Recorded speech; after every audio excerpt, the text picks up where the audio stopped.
नमस्कार। खास बुलेटिन में आपका स्वागत है और मैं हूं आपके साथ सुमन पाल। बुलेटिन की शुरुआत करते हैं लखनऊ की बड़ी खबर के साथ, जहां पर सीएम योगी आदित्यनाथ ने सख्त निर्देश दे दिए हैं। सभी जिलाधिकारियों को निर्देश जारी कर दिया गया है कि घुसपैठियों को ही डिटेंशन सेंटर में रखो। और इसके साथ ही आपको बता दें कि घुसपैठियों के लिए बनाए गए डिटेंशन सेंटर और सीएम धामी ने यह सख्त निर्देश दिया है, घुसपैठियों को भेजा जाएगा उनके देश। उत्तर प्रदेश के ही मुख्यमंत्री योगी आदित्यनाथ ने प्रदेश में रह रहे घुसपैठियों के खिलाफ सख्त कदम उठाने के निर्देश भी जारी कर दिए हैं। उन्होंने सभी जिलाधिकारियों को आदेश दिया है कि ऐसे लोगों की पहचान तुरंत की जाए जो किसी भी स्तर पर ढिलाई न बरती जाए। और सरकार ने साफ कहा है कि जिन लोगों पर अवैध रूप से प्रदेश में रहने का शक है, उनकी पहचान प्रक्रिया जो है उसको तेजी से ही पूरा किया जाए और जिसके बाद उनके खिलाफ कानूनी कार्रवाई की जाएगी, ताकि व्यवस्था पर बोझ ना पड़े। साथ ही मुख्यमंत्री के निर्देश ये भी दिया है कि अवैध घुसपैठियों को रखने के लिए स्थायी डिटेंशन सेंटर बनाए जाए और इसके साथ ही इन्हें पहचान प्रक्रिया पूरी होने तक वहां रखा जाए।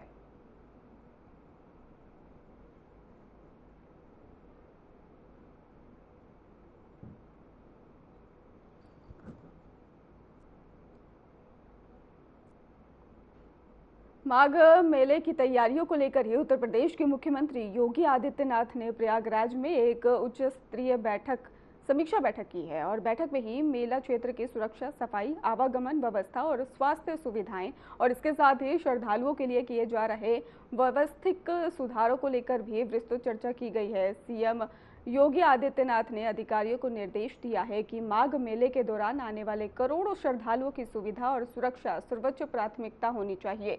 उन्होंने कहा है कि सभी विभाग समयबद्ध ढंग से ही अपने अपने कार्य पूरे करें और किसी भी प्रकार की लापरवाही बर्दाश्त नहीं की जाएगी। समीक्षा बैठक में ही मेले प्रशासन और पुलिस विभाग और नगर निगम, स्वास्थ्य सेवाएं और इसके साथ ही अन्य संबद्ध विभागों के वरिष्ठ अधिकारी भी मौजूद रहे हैं।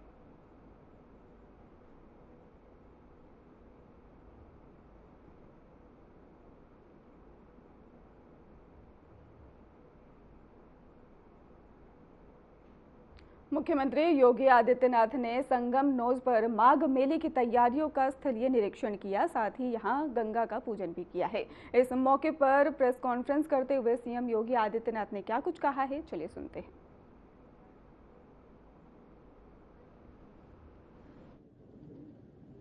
हमारी सरकार ने प्रयागराज मेला प्राधिकरण का गठन किया था और इसके अध्यक्ष के रूप में मंडलायुक्त प्रयागराज को इसके लिए नामित किया था। और प्रयागराज मेला प्राधिकरण के नेतृत्व में महाकुंभ के साथ साथ अन्य सभी आयोजन यहाँ पे संपन्न होते हैं। माघ मेला 2026 की तैयारी यहाँ पे प्रारंभ हो चुकी है। 2024 की तुलना में इसके दायरे को बढ़ाया गया है और चूंकि यहाँ की टीम के सामने 2025 के महाकुंभ का अनुभव है, जिसने पूरे देश और दुनिया के अंदर अपनी एक अमिट छाप छोड़ी थी और भारत की सनातन धर्म की परंपरा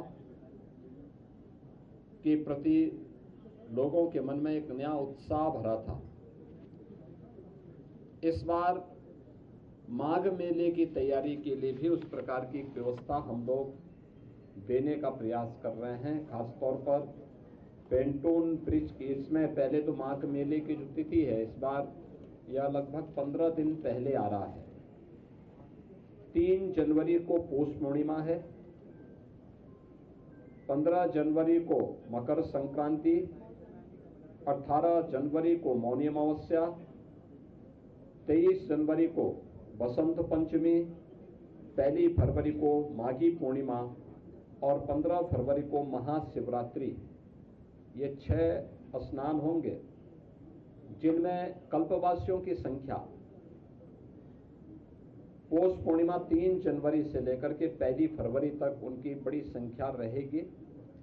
और कमोवेश यहाँ देखने को मिलता है कि 20 लाख से लेकर के 25 लाख कल्पवासी इस पूरे मेले में 1 माह का यहाँ प्रवास करते हैं और इस 1 महीने के अपने प्रवास के दौरान यहीं पे माँ गंगा के सानिध्य में उनकी साधना चलती है, कठिन तपस्या चलती है।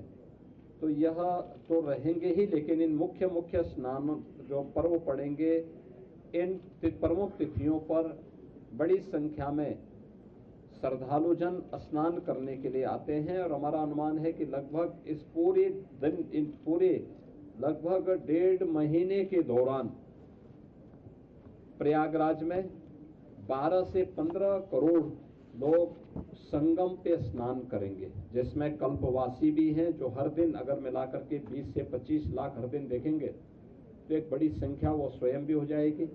बाकी अन्य श्रद्धालु आते हैं जो प्रदेश से, देश से, अलग अलग क्षेत्रों से आएंगे और महाकुंभ के कारण काफ़ी प्रचार प्रसार होने के कारण यह व्यवस्था की गई है। उत्तर प्रदेश सरकार से जुड़े हुए सभी संबंधित विभागों को इस कार्यक्रम के साथ जोड़ा गया है। सिंचाई विभाग यहाँ पर जल की उपलब्धता सुनिश्चित करेगा। 10,000 क्यूसेक वाटर जल की उपलब्धता उस समय भी निरंतर बनी रहे, इसके लिए सिंचाई विभाग प्रयास कर रहा है। यद्यपि अभी आज मैं जब संगम में गया था पूजन करने के लिए तो 19,000 से 20,000 क्यूसेक वाटर शुद्ध जल की उपलब्धता संगम में है और उस दौरान यह लगभग 10,000 के आसपास डिमांड होती है। तो उसको बनाए रखने की जिम्मेदारी, नमामि गंगे को जल की शुद्धता को बनाए रखने की जिम्मेदारी दी गई है। पावर कारपोरेशन नियमित विद्युत आपूर्ति के साथ साथ इलेक्ट्रिक सेफ्टी की व्यवस्था करेगा। पीडब्ल्यूडी कनेक्टिंग मार्गों के साथ साथ अंदर काफी बड़े पैमाने पर पीडब्ल्यूडी के द्वारा यहाँ पर 7 पेंटोन ब्रिज और यहाँ पे 160 किलोमीटर के दायरे में, यानी 160 किलोमीटर के यहाँ पर जो उनके चेकर्ड प्लेट बिछाए जाएंगे, जिससे आवागमन में किसी भी प्रकार की कोई दिक्कत न हो।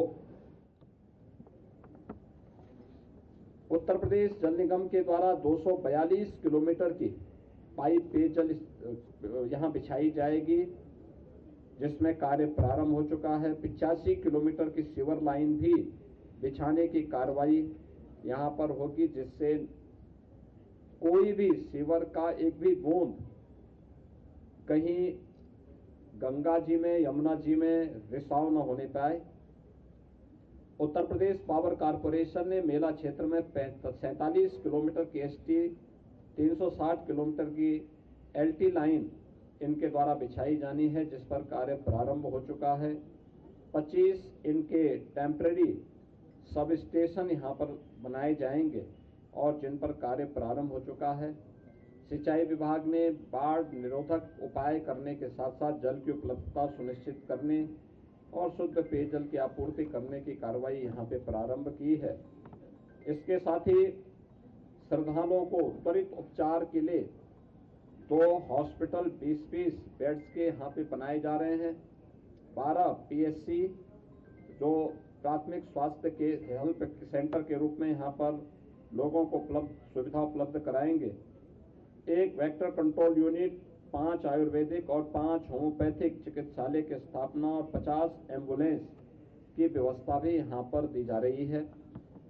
इसके साथ ही यहाँ पे मेला प्राधिकरण के माध्यम से अन्य तमाम प्रकार के कार्यक्रम करने के साथ ही नगर विकास के द्वारा पर्याप्त मात्रा में शौचालय की व्यवस्था, स्ट्रीट लाइट की व्यवस्था इस पूरे कार्यक्रम के दौरान यहाँ पर प्रारंभ की गई है, जिसमें 25,000 शौचालय, 8,000 डस्टबिन, 10 लाख से अधिक लाइनर बैग, 20 सक्शन गाड़ियाँ, 3,000 सफाई कर्मी मेले के दौरान यहाँ पर तैनात किए जाएंगे। मेले का दायरा 800 हेक्टेयर में इस पूरे मेले को बसाने की कार्रवाई हो रही है। 7 सेक्टर बनाए गए हैं और 42 स्थानों पर अलग अलग रूट से आने वाले जो श्रद्धालु हैं उनके लिए पार्किंग की व्यवस्था भी इस दौरान यहाँ पर तैयार की जाएगी। उत्तर प्रदेश पुलिस के द्वारा भी मेले को सकुशल संपन्न करने के लिए पर्याप्त मात्रा में पुलिस कार्मिक यहाँ तैनात किए गए।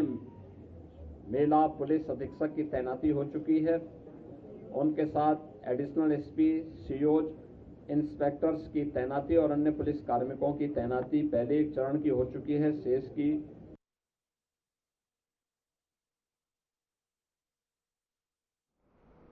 प्रयागराज में मौजूद संगम घाट पर आगामी माघ मेले की तैयारियां जोरों पर है। प्रशासन और मेला प्राधिकरण की संयुक्त टीमों द्वारा ही पूरे क्षेत्र में सुरक्षा, सफाई, प्रकाश व्यवस्था और आवागमन मार्गों और अस्थायी व्यवस्थाओं को अंतिम रूप दिया जा रहा है। मेले क्षेत्र में ही टेंट सिटी और पार्किंग जोन और पुलिस चौकियां, स्वास्थ्य शिविर और नियंत्रण कक्ष स्थापित किए जा रहे हैं, ताकि मेले अवधि के दौरान ही आने वाले लाखों करोड़ों श्रद्धालुओं को किसी तरह की असुविधा का सामना न करना पड़े। तैयारियों के अंतिम चरण में पहुंच चुके संगम क्षेत्र के प्रशासनिक अधिकारियों की लगातार निगरानी इसको लेकर जारी है।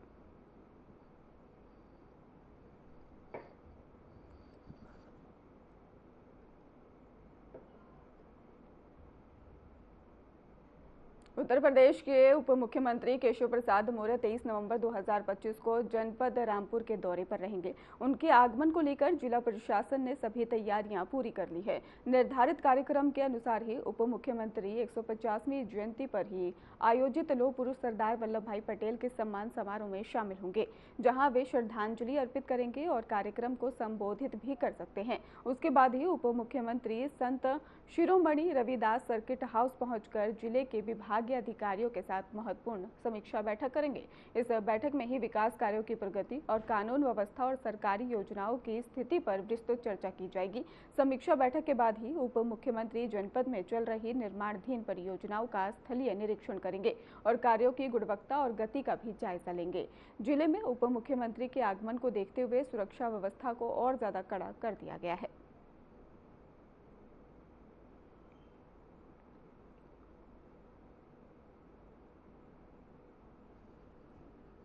एकता यात्रा को लेकर वो मुख्य अतिथि के रूप में यहाँ पर उनका आगमन हो रहा है।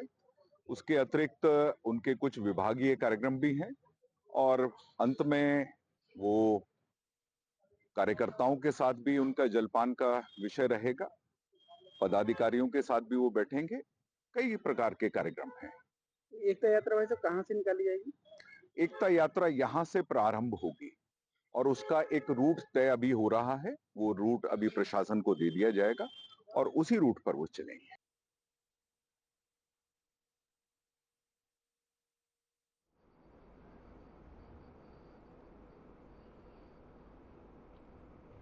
बीजेपी प्रदेश अध्यक्ष भूपेंद्र चौधरी ने विपक्ष पर तीखा हमला बोलते हुए चुनाव आयोग के विशेष निरीक्षण अभियान का समर्थन किया है। उन्होंने कहा है कि विपक्ष पर इस अभियान को लेकर अनावश्यक भ्रम फैलाने की कोशिश कर रहा है, जबकि यह पूरी तरह संवैधानिक प्रक्रिया है। चौधरी ने यह भी स्पष्ट करा है कि आयोग का यह अभियान केवल अपात्र मतदाताओं को हटाने और योग्य मतदाताओं को सूची में जोड़ने के उद्देश्य से चलाया जा रहा है। SIR एक संवैधानिक प्रक्रिया है और ये विशेष पुनरीक्षण अभियान है, तो केवल आयोग की मंशा जो अपात्र मतदाता हैं उन्हें मतदाता सूची से हटाने की है और जो योग्य मतदाता हैं, पात्र मतदाता हैं, उन्हें मतदाता सूची में सम्मिलित करने की। विपक्ष का नकारात्मक एजेंडा चलाने का उनका स्वभाव है और वो केवल एक समाज को गुमराह करके राजनीति आगे बढ़ाना चाहते हैं। आपने देखा होगा बिहार में किस प्रकार से उन्हें SIR के विषय को इतना मुद्दा बनाने की कोशिश की, लेकिन जब फाइनल ड्राफ्ट प्रकाशित हुआ तो किसी ने कोई उस पर आपत्ति नहीं की है। तो निश्चित रूप से अगर उन्हें लगता है इस प्रकार की बयानबाजी मीडिया में करके सनसनी पैदा करना और समाज में अनिश्चितता का माहौल बनाकर राजनीति करने का जो उनका एजेंडा है, वो मुझे लगे बिहार की जनता ने जिस प्रकार से नकारा है, देश की जनता भी नकार देगी। पश्चिम बंगाल में 6 दिसंबर को बरसी है उसकी, उसको लेकर उन्होंने कहा है कि 6 तारीख से फिर से एक मस्जिद बनाना चालू करेंगे ये बाबरी के नाम से। अब आप सब लोग जानते हैं कि देश में कानून का राज है। माननीय न्यायालय के सुप्रीम कोर्ट के आदेश पर अयोध्या में भगवान श्री राम के जन्म स्थान पर मंदिर का निर्माण हुआ है। ये जैसा मैंने कहा, अब निगेटिव एजेंडा नहीं चलेगा। समाज में अनिश्चितता और समाज में टकराव और जातीय द्वंद्व पैदा करने का जो इनकी मंशा है, टीएमसी सहित विपक्षी दलों के लोग जिस प्रकार से समाज में जातीय और धार्मिक आधार पर विभाजन करके राजनीति करना चाहते हैं, मुझे लगता नहीं देश की जनता अब इन लोगों को कभी स्वीकार करेगी।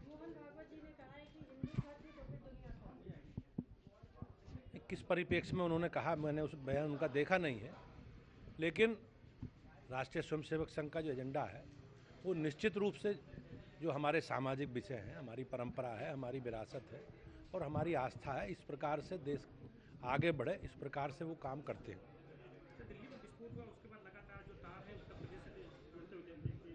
नहीं, हमारी एजेंसियां सक्षम हैं और सक्रिय हैं, सभी स्तर पर जांच हो रही है और जो जो लोग चिन्हित हुए हैं उन सबके खिलाफ विधि संबद्ध कठोर कार्रवाई की जाएगी और ऐसी कार्रवाई की जाएगी जो नजीर बन सके, और अभी वो प्रक्रिया जांच की अभी चल रही है।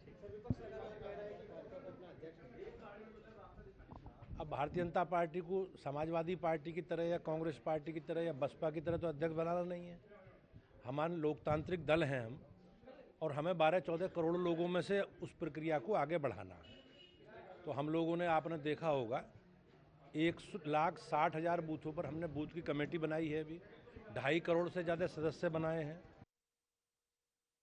और सरदार वल्लभ भाई पटेल की 150वीं जयंती के अवसर पर ही अमेठी में भव्य एकता मार्च का आयोजन किया गया। स्थानीय प्रशासन और कई सामाजिक संगठनों की भागीदारी के साथ निकाले गए इस मार्च में बड़ी संख्या में लोगों ने हिस्सा लिया है। मार्च के दौरान ही लौह पुरुष पटेल की राष्ट्र निर्माण में भूमिका और उनके आदर्शों को याद किया गया। इसी कार्यक्रम के दौरान ही बीजेपी नेता अपर्णा बिष्ट यादव ने महागठबंधन पर हमला बोलते हुए कहा है कि जनता ने महागठबंधन को मुंह तोड़ जवाब दिया है। जनता ने बिहार में विकास का रास्ता चुना है। हम प्रधानमंत्री नरेंद्र मोदी के सबका साथ सबका विकास और सबका विश्वास के मूल मंत्र पर ही चुनाव जीते हैं। लोग विकास और नौकरियां चाहते हैं। कार्यक्रम शांतिपूर्वक संपन्न हुआ है। समापन में सरदार पटेल के विचारों पर आधारित सांस्कृतिक प्रस्तुतियां भी दी गई हैं।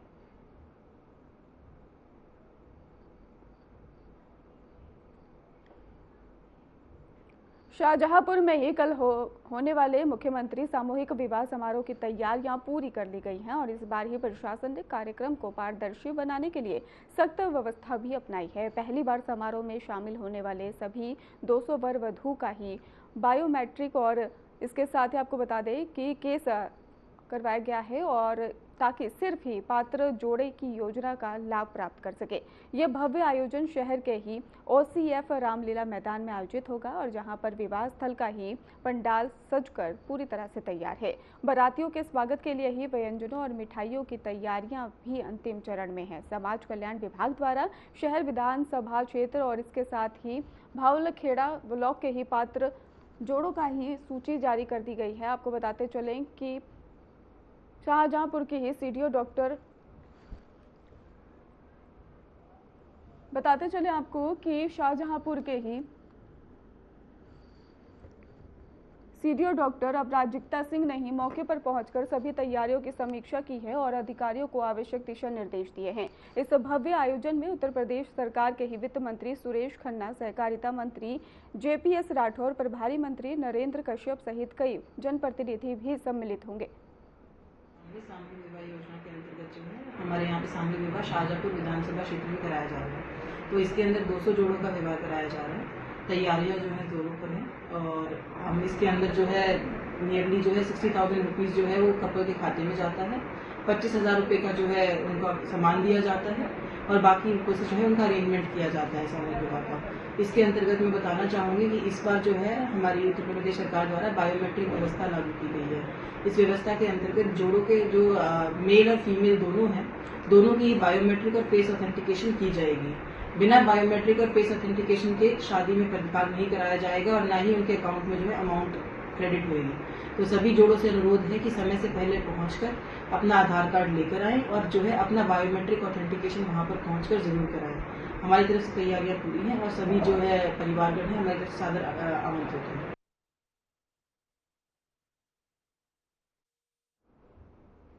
सहारनपुर में हाल ही में एक संदिग्ध व्यक्ति की गिरफ्तारी के बाद पुलिस प्रशासन हाई अलर्ट पर है और इसी क्रम में ही जिले भर में किराएदारों, नौकरों और ड्राइवरों और बाहरी व्यक्तियों के सत्यापन अभियान को तेज कर दिया गया है। एसपी ग्रामीण सागरा जैन ने पुलिस फोर्स के साथ ही खुद कई क्षेत्रों में पहुंचकर सत्यापन कार्य की समीक्षा की और अधिकारियों को सख्त निर्देश दिए हैं। बिना सत्यापन किसी को भी रहने या काम करने की अनुमति न दी जाए। और इसी बीच ही पुलिस उप महानिरीक्षक अभिषेक सिंह ने सहारनपुर, मुजफ्फरनगर और शामली जनपदों के लोगों से महत्वपूर्ण अपील की है। उन्होंने कहा है कि क्षेत्र की सुरक्षा व्यवस्था को और मजबूत करने के लिए हर नागरिक का सहयोग आवश्यक है।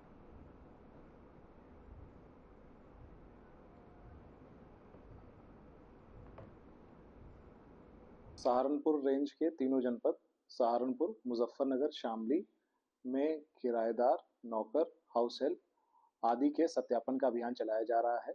मेरा अनुरोध ये है कि यदि आप किसी भी व्यक्ति को किराए पर मकान देते हैं, किसी को नया हाउस हेल्प या अपने यहाँ नौकर रखते हैं, तो इसकी सूचना अपने संबंधित थाने को दें और इस सत्यापन की कार्रवाई में पुलिस का पूरा सहयोग करें। इसके अलावा मैं ये भी बताना चाहता हूँ कि यदि कोई जमात बाहर के जिलों या प्रांतों से आके आपके यहाँ रुकी हुई है तो इसके संबंध में तत्काल संबंधित थाने को अवश्य बताएं, जिससे उनका पूर्ण वेरिफिकेशन किया जा सके। इसके साथ ही यह भी अनुरोध किया जाता है कि किसी भी ऐसे व्यक्ति को अपने व्यवसायिक केंद्र, अपने धार्मिक स्थल अथवा अपने घर में ना रोका जाए जिसके संबंध में आपको पूर्ण जानकारी ना हो या उसको पुलिस ने सत्यापित ना किया हो। धन्यवाद।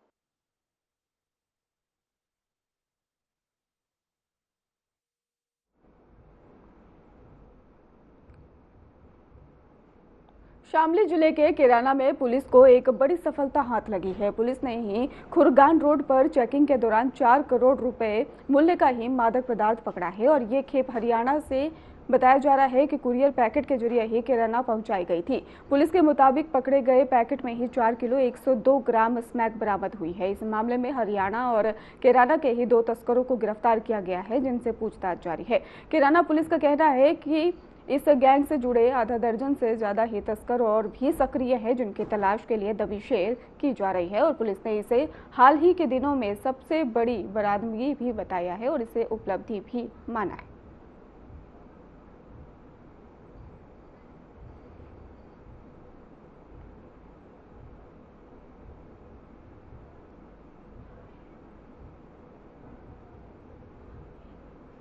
फिलहाल खास बुलेटिन में बस इतना ही। आगे की खबरों के लिए आप देखते रहिए हमारा चैनल। धन्यवाद।